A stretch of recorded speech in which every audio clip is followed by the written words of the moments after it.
ഈ സൗണ്ടും സ്ലാങ്ങും ഒക്കെ മാനേജ് ചെയ്യാൻ വേണ്ടിയിട്ട് മാം എന്തൊക്കെയാണ് ചെയ്യുന്നത്?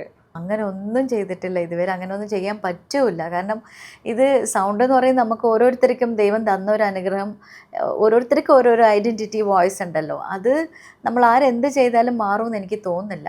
പിന്നെ പ്രൊട്ടക്റ്റ് ചെയ്യാന്ന് പറഞ്ഞാൽ ആവശ്യമില്ലാതെ വെറുതെ സ്ക്രീം ചെയ്തൊക്കെ സംസാരിക്കില്ല ചില ആൾക്കാർ. അങ്ങനെയൊക്കെ എൻ്റെ ഒരു പരിചയത്തിൽ ഒരു കുട്ടിക്കൊക്കെ വോയിസ് ഇവിടെ വളരെ സെൻസിറ്റീവാണ് നമ്മുടെ ത്രോട്ട്. അപ്പോൾ അങ്ങനെ വേണ്ടാതെ സ്ക്രീം ചെയ്ത് അവർ വീട്ടിൽ വല്ലാതെ യെല്ല് ചെയ്യും. അപ്പോൾ അങ്ങനെ ഒക്കെ ചെയ്തിട്ട് വോയിസ് വളരെ മോശമായ നല്ല ആർട്ടിസ്റ്റ് ആയിരുന്നു. പക്ഷെ അത് നല്ല നല്ല ക്യാരക്ടേഴ്സ് പിന്നീട് ചെയ്യാൻ പറ്റാതെ വോയിസ് ക്രാക്ക് കാരണം അങ്ങനെയൊക്കെ വന്നിട്ടുണ്ട്.